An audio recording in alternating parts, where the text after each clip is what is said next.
Opening scene में हमें captain Vikrant Khanna से इंट्रोड्यूस करवाया जाता है, जो एक पॉपुलर और स्किल्ड पायलट है जिसे अपनी आउटस्टैंडिंग इमरजेंसी लैंडिंग के लिए जाना जाता है। प्रेजेंट में विक्रांत दुबई में एक सक्सेसफुल लैंडिंग के बाद अपने होटल पहुंचता है, जहां उसे एक दोस्त का फोन आता है जो उसे क्लब में पार्टी करने के लिए बुलाता है। पहले तो विक्रांत ने इन्विटेशन को ये कहते हुए अस्वीकार कर दिया कि उसकी अगले दिन कोचिंग के लिए फ्लाइट है, लेकिन उसके बार बार रिक्वेस्ट करने की वजह से विक्रांत मान जाता है। क्लब में जाने पर विक्रांत ने देखा कि उसका दोस्त एक खूबसूरत लड़की को घूर रहा है, जिसे वो अपनी लीग से बाहर मानता है। मेरे कहने का मतलब है अपनी औकात से बाहर मानता है। इस पर विक्रांत उसे कहता है कि वो अपने लुक्स और फ्लर्टिंग स्किल से उस लड़की को इम्प्रेस कर सकता है। इसीलिए उसने एक शर्त रखी और कहा कि वो लड़की का फोन नंबर ले सकता है। यदि वो हार जाता है तो वो अपने दोस्त के लिए एक कार खरीदेगा, लेकिन यदि वो जीतता है तो वो अपनी पसंदीदा मोटरसाइकिल उससे लेगा। उसका दोस्त तुरंत सहमत हो जाता है। थोड़ी ड्रिंक करने के बाद विक्रांत कॉन्फिडेंटली लड़की के पास जाता है और उसे चिकनी चुकड़ी बातों से लुभाता है। फिर उसका फोन नंबर लेता है और उसे अपने दोस्त के साथ पार्टी में शामिल होने के लिए मना लेता है। तीनों पूरी रात नाचते हैं और अच्छा समय बिताते हैं। फिर सुबह अपने अपने होटल चले जाते हैं। दुर्भाग्य से शराब पीने के कारण विक्रांत अपने सभी अलार्म मिस कर देता है। फाइनली उसकी आंख उसके वाइफ के कॉल से खुलती है, जो उसे कहती है कि वो अपनी बेटी का बर्थडे भूल गया। हालांकि विक्रांत, जो कि एक्सेप्शनल मेमोरी के लिए जाना जाता है, उसे आश्वासन देता है कि बर्थडे पर सरप्राइज देने का प्लान कर रहा है। जैसे ही डिपार्चर का टाइम करीब आता है, विक्रांत जल्दी से खुद को तैयार करता है और अपनी थकी हुई आंखों को सनग्लासेस के पीछे छिपाते हुए एयरपोर्ट के लिए निकल पड़ता है। नेक्स्ट सीन में वो अपने को पायलट तान्या से मिलता है और अपनी नेक्स्ट फ्लाइट के बारे में बेसिक डिस्कशन करता है। विक्रांत सभी पैसेंजर्स को जर्नी से रिलेटेड इंफॉर्मेशन देता है।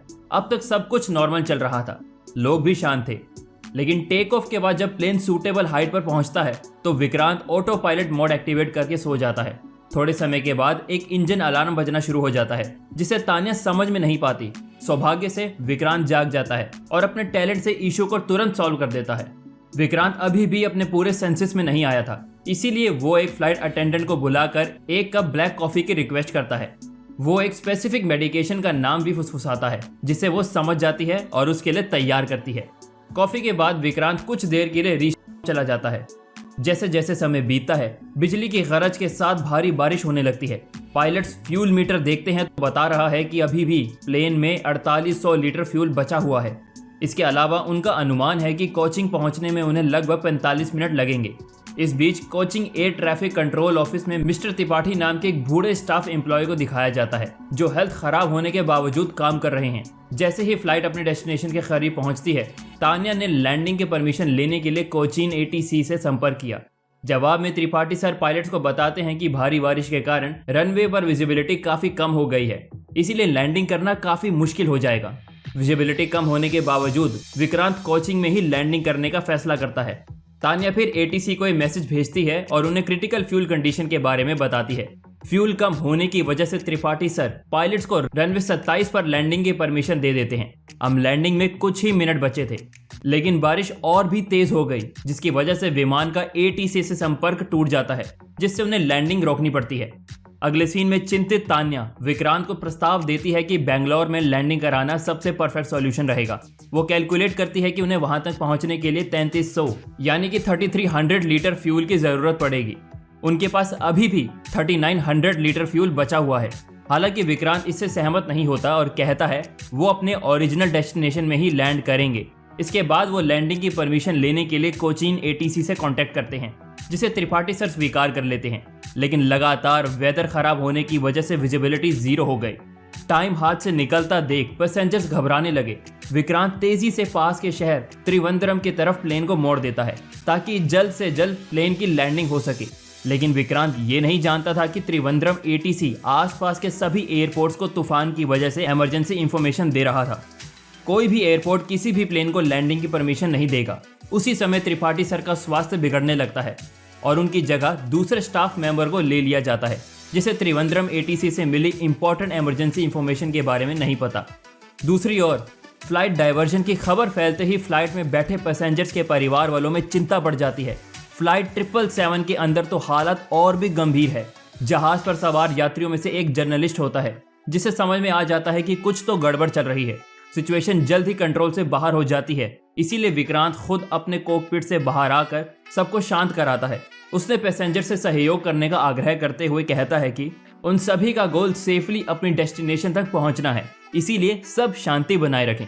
इसी बीच त्रिवेंद्रम एटीसी में स्टाफ ये मानकर निश्चित करता है कि अगली सूचना तक कोई फ्लाइट नहीं उतरेगी, लेकिन उन्हें तभी अचानक तानिया से लैंडिंग परमिट प्राप्त होता है, जो फ्लाइट नंबर 777 में सवार थी। स्टाफ ने घबराकर उसे सवाल किया कि क्या उन्हें कोचीन एटीसी द्वारा जारी तूफान की इमरजेंसी इंफॉर्मेशन नहीं मिली। वो आगे बताते हैं कि त्रिवेंद्रम रनवे पर विजिबिलिटी कोचीन की तुलना काफी कम है, जिसका मतलब है कि वहां लैंडिंग करना इम्पॉसिबल है। उन्होंने दूसरा लैंडिंग ऑप्शन के रूप में बेंगलोर का सुझाव दिया, लेकिन विक्रांत उन्हें बताता है कि अब उनके पास बेंगलोर तक जाने का फ्यूल नहीं है। एटीसी स्टाफ समझ चुका था कि अब फ्लाइट 777 के लिए डू और डाई वाली सिचुएशन है, इसीलिए वो विक्रांत को रनवे 16 पर लैंडिंग की परमिशन दे देते हैं। जैसे ही प्लेन रनवे के करीब आता है, टर्बुलेंस तेज हो जाता है, जिससे पैसेंजर्स और फ्लाइट अटेंडेंट्स घबरा जाते हैं। विक्रांत धीरे धीरे प्लेन को नीचे लाता है, लेकिन पहिया रनवे पर पकड़ खो देता है, जिससे उसे लैंडिंग रोकनी पड़ती है और एक बार फिर प्लेन को ऊपर ले जाना पड़ता है। इसके बाद वो एटीसी को इन्फॉर्म करता है कि वो एक बार और लैंडिंग का ट्राई करेंगे, लेकिन इस बार रनवे 34 पर। यह सुनकर एटीसी ऑफिसर चिंतित हो गए, क्योंकि रनवे 34 पर हवा की दिशा लैंडिंग के लिए बिल्कुल भी सही नहीं है। उन्हें डर है कि विमान का पिछला हिस्सा टूट सकता है, लेकिन विक्रांत फिर भी टस से मस नहीं होता। फ्यूल तेजी से खत्म होने के कारण वो बिना कोई सजेशन सुने मैटर को अपने हाथों में लेना शुरू कर देता है और खुद को मानसिक रूप से तैयार करने के बाद विक्रांत ने पैसेंजर्स को कसकर पकड़ने का इंस्ट्रक्शन दे दिया, क्योंकि अब वे इमरजेंसी लैंडिंग करने जा रहे थे। इसके बाद विक्रांत अचानक अपनी आंखें बंद कर लेता है और अंदाजा लगाकर प्लेन को ग्राउंड तक ले जाता है। ग्राउंड पर उतरते ही एक तेज झटका लगता है, जिसके बाद एयरक्राफ्ट अपनी स्पीड और रनवे पर पानी की वजह से फिसलने लगता है। ये लगभग रनवे के एंड तक पहुंच जाता है, लेकिन सौभाग्य से ठीक उसी समय वो रुक जाता है। इस तरह विक्रांत डिफिकल्टी सिचुएशन के बावजूद चमत्कारिक ढंग से प्लेन को सेफली लैंड कराने में कामयाब रहा। तो ये थी आज की कहानी दोस्तों। अच्छी लगी हो तो जरूर लाइक, शेयर और चैनल को सब्सक्राइब जरूर कीजिएगा। धन्यवाद।